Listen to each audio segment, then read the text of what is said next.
Waalaikumsalam. Bagaimana kabar hari ini Pak? Alhamdulillah sehat Pak. Terima kasih.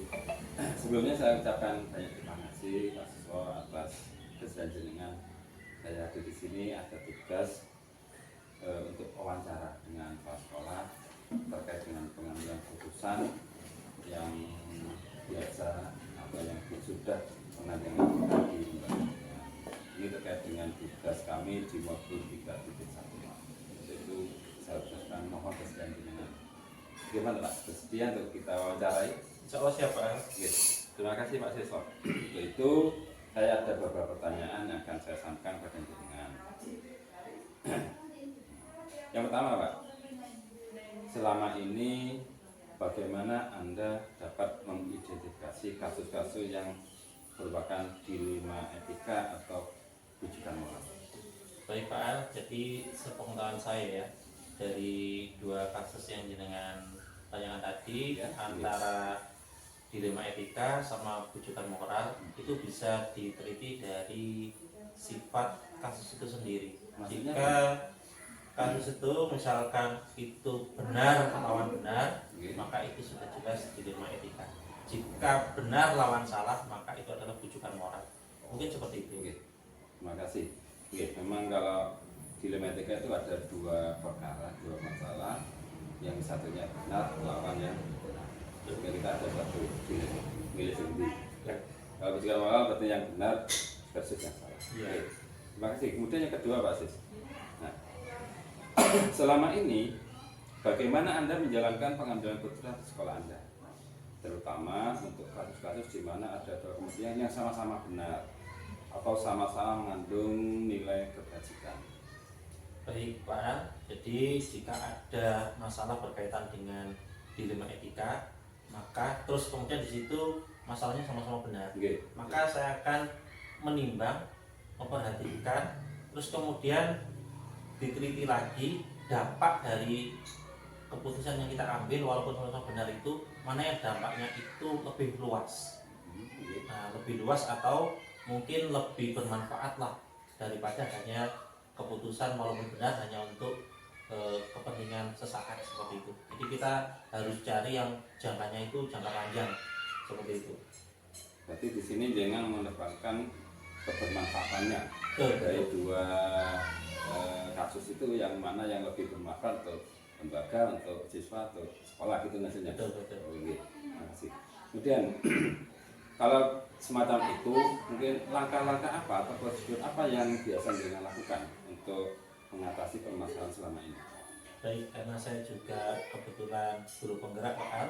Oh, Nah, oke. maka saya mengambil 9 langkah. 9 langkah Iya. pengambilan keputusan. Oke. Iya. Apa saja itu Pak? Baik, sebentar ya Pak Al.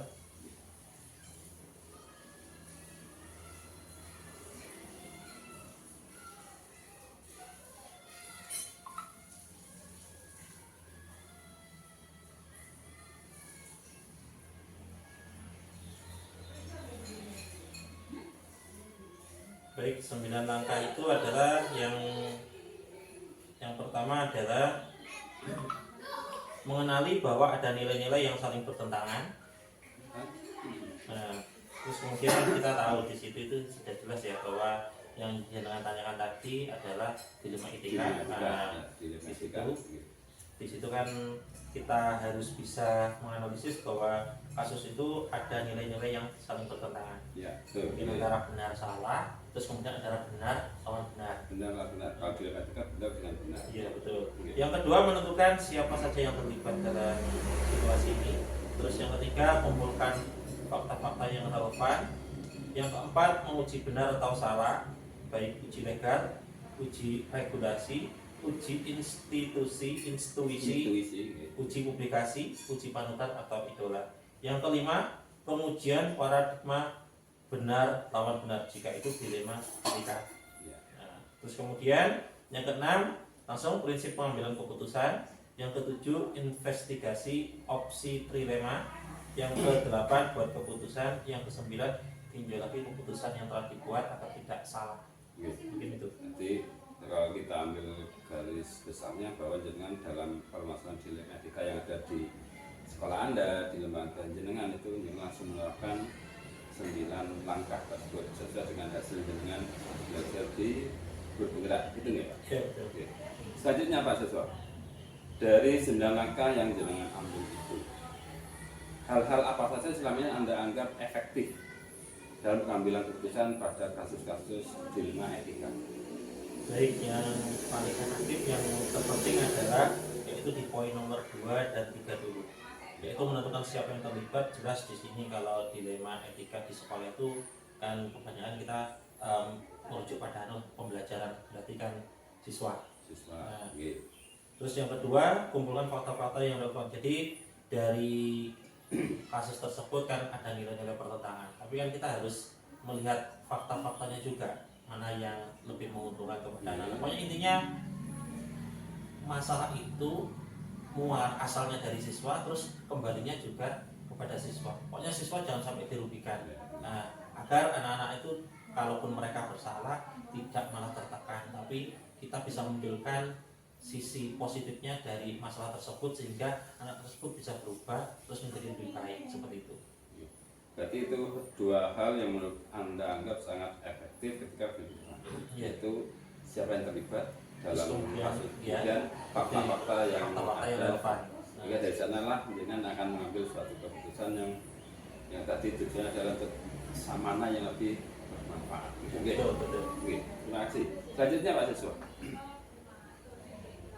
pasti jenengan dalam penerapan pengambilan keputusan itu menggunakan sebenarnya itu tidak mulus jalannya lancar-lancar saja. Pasti ada tantangan dalam pengambilan itu. Tantangan apa yang jenengan hadapi? Baik, tantangan yang biasa kita hadapi yang pertama itu kadang juga dari rekan guru sendiri. Nah, kadang kan kalau kita mengambil keputusan itu terhadap anak ini, kadang ada yang melihatnya dari segi negatifnya saja. Mungkin kadang ada faktor individu bahwa guru tersebut tidak suka terhadap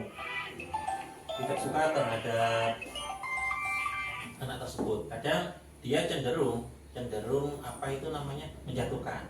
Tapi kalau guru-guru yang suka atau sifatnya itu membangun atau konstruktif, ya itu dia itu pasti akan berikan saran yang ke siswa itu yang sifatnya membangun, sehingga siswa itu semakin bersemangat terus mau memperbaiki masalahnya. Terus kemudian yang kedua itu bisa juga tantangannya dari teman-teman sendiri, teman-teman siswa maksudnya, dari siswa itu sendiri. Ya, kadang kalau kita berikan keputusan atau kebijakan untuk anak ini agar dia mungkin lebih kita lebih perhatian kepada anak tersebut, kadang ada teman-temannya yang iri, merasa diperhatikan sebagai anak guru. Padahal kita kan memberikan perhatian karena memang anak ini bermasalah. Kalau tidak diberi perhatian lebih, takutnya dia itu bisa semakin dengan kalutlah dengan masalahnya, seperti itu.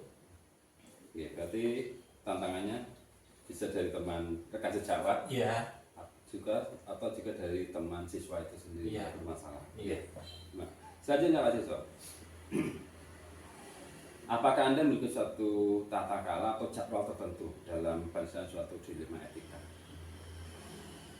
Apakah Anda langsung menyelesaikan permasalahan di tempat atau membuat jadwal tertentu dulu untuk penyelesaiannya? Kalau memang ada bentuk dan prosedurnya bagaimana? Baik, kalau untuk hal ini itu biasanya saya itu hanya bagian kedua kalau untuk masalah siswa ya. Nah, di situ kan juga ada guru kelas. Nah, baru kalau guru kelas itu tidak mampu, jelas ya, guru kelas itu pasti akan menghadap kepada kita sebagai kepala sekolah. Nah, di situ kita sebagai kepala sekolah bisa memanfaatkan teknik coaching. Nah, jadi kita tidak menggurui kepada guru tersebut, tapi memunculkan energi dalam dirinya bagaimana menyelesaikan masalah tersebut. Jadi kalau jadwal secara intens itu tidak ada, jadi sifatnya itu seperti insidental. Kalau ada masalah baru. Tapi kalau untuk masalah yang melibatkan sekolah itu terjadwal, artinya terstruktur dengan baik. Misalkan mungkin kita kan juga mungkin kan sekarang kita kan ada aplikasi PMM.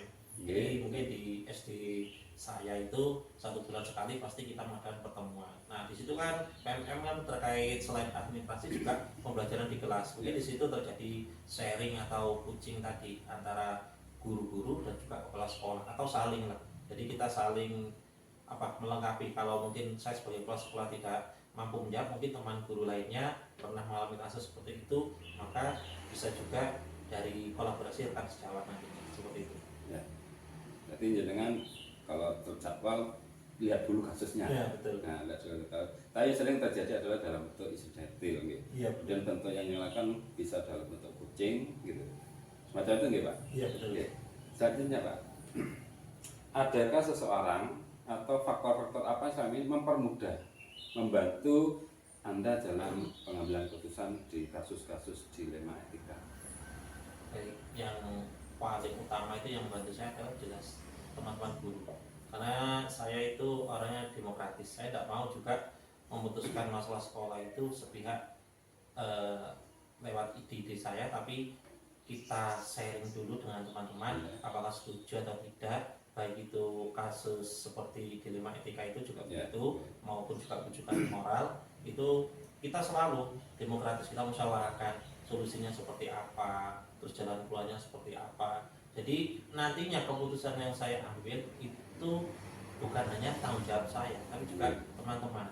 Kalau ada kebaikan dari keputusan saya, maka itu juga keputusan atau kebijakan dari teman-teman. Jadi di sekolah saya itu tidak ada yang sifatnya individu. Jadi semua kita ambil secara bersama-sama, tanggung jawabnya juga kita ambil secara bersama-sama. Kalau faktor yang mempermudah Anda, tadi kan ada orangnya yang saya rekan. Faktor apa yang mempermudah Anda kalau dalam penerapan dengan misalkan kita musyawarah bersama? Faktor apa yang mempermudah? Yang mempermudah ya mungkin kalau pihak lain ya orang tua menurut saya. Jadi orang tua itu juga welcome terhadap sekolah, sehingga apapun yang terjadi dengan anaknya kita saling sharing, bisa lewat grup WA atau grup paguyuban itu, sehingga kita bisa bersama-sama mencari solusi ya untuk permasalahan dari anak-anak tersebut. Jadi memang ada kerjasama antara guru betul. Dengan sesama rekan guru juga dengan wali murid. Betul. Terima kasih. Kemudian saja dari semua hal yang telah jenengan sampaikan, pembelajaran apa yang dapat jenengan petik khususnya dalam pengambilan keputusan dilema etika? Baik, jadi sebagai seorang kepala sekolah dalam pengambilan keputusan kita harus benar-benar mempertimbangkan, jangan sampai keputusan yang kita ambil itu didasari rasa emosi, rasa tidak senang, terus subjektif, tapi kita harus objektif melihat dari masalah tersebut, nanti kekurangannya apa, kelebihannya apa, kita timbang terlebih dahulu. Terus terutama manfaatnya harus kembali kepada anak-anak. Jangan sampai permasalahan tersebut kita bisa memberikan solusi, tapi kita malah kayak mengkerdilkan murid kita. Jadi kita harus berpihak kepada murid seperti itu. Jadi memang berpusat pada murid Betul. Ya. Terima kasih Pak Siswa atas wawancara kita. Semoga dari wawancara ini saya banyak dapat pelajaran ilmu yang bermanfaat. Saya nanti sampaikan di lembaga saya, khususnya terkait dengan pengambilan keputusan dalam masalah kasus dilema etika. Terima kasih Pak Siswa. Mohon maaf sudah mengganggu waktu jenengan. Sekali lagi terima kasih. Dan saya langsung mohon pamit. Terima kasih. Assalamualaikum. Waalaikumsalam warahmatullahi.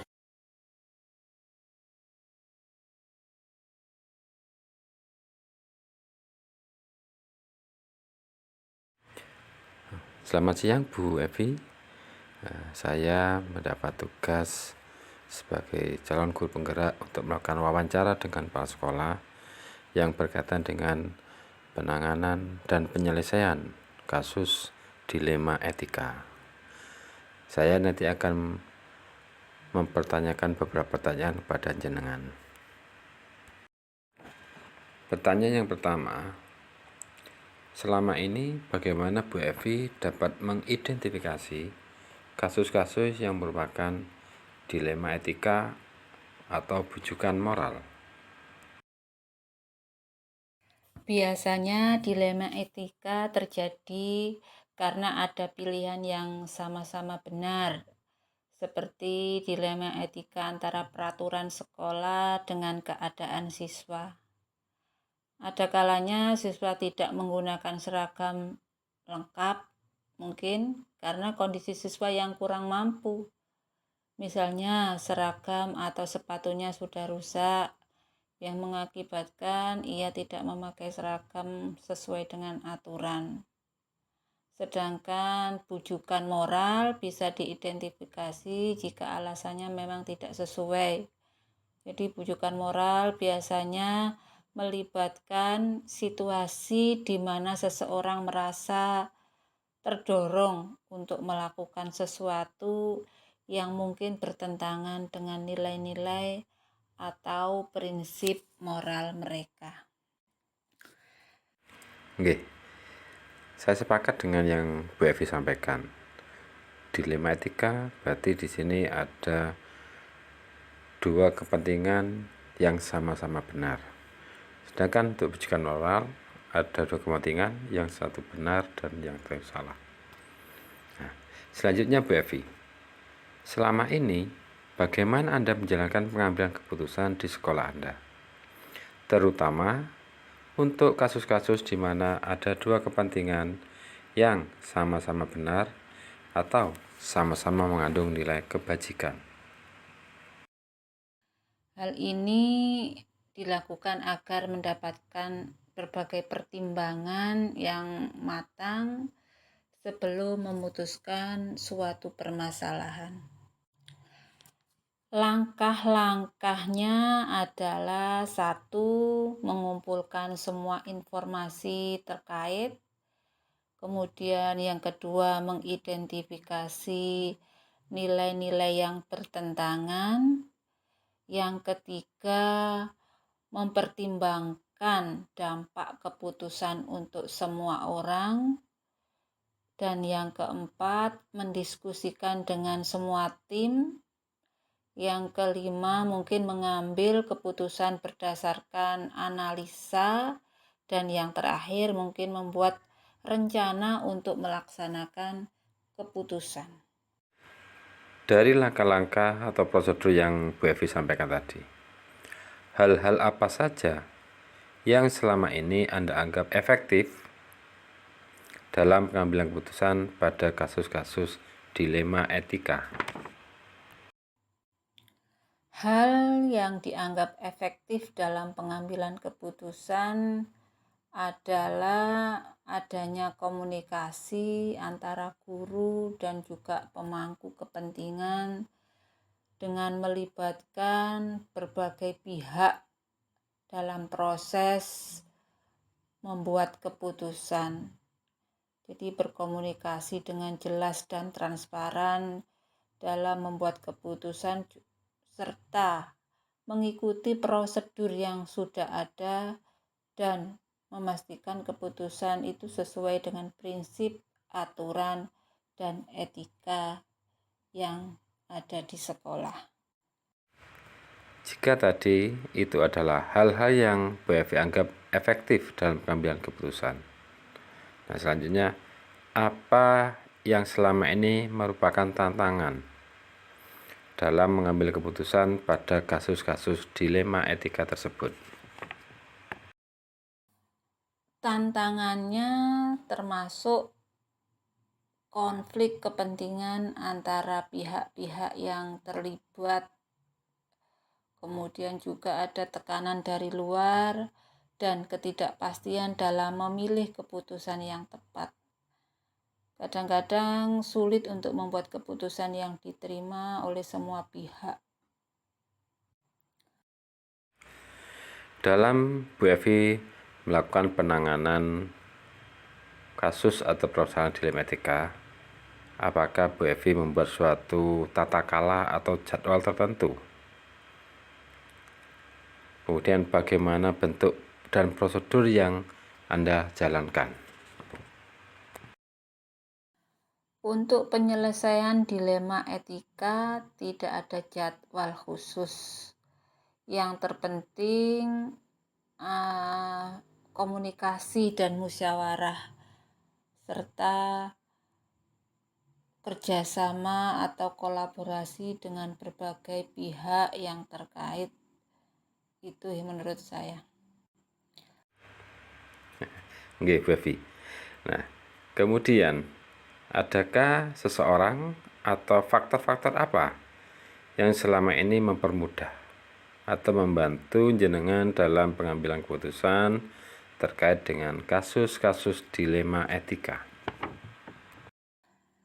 Dukungan dari semua pihak yang memiliki pedoman etika yang jelas sangat membantu. Terkadang saya juga melibatkan mediator atau orang lain dari luar jika memang itu diperlukan untuk mendapat pandangan tambahan. Dukungan dan keterlibatan seluruh warga sekolah juga memudahkan proses keputusan, terutama dengan semua guru yang saling berkolaborasi dalam membantu pengambilan keputusan. Nah, ini pertanyaan terakhir Bu Evi. Dari semua yang sudah Anda sampaikan, pembelajaran apa yang dapat Anda petik dari pengalaman Anda mengambil keputusan dilema etika?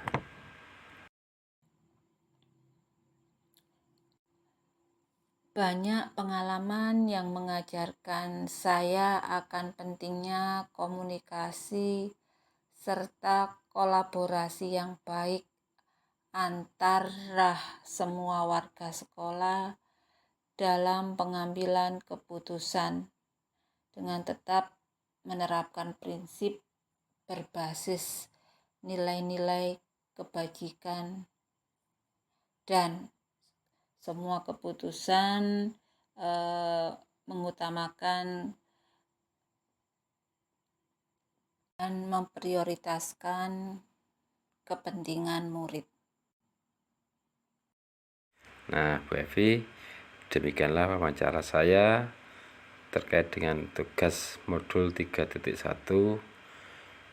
Semoga dengan wawancara ini saya akan mendapatkan banyak ilmu dari jenengan terkait bagaimana mengambil keputusan, khususnya terkait dengan kasus-kasus dilema etika.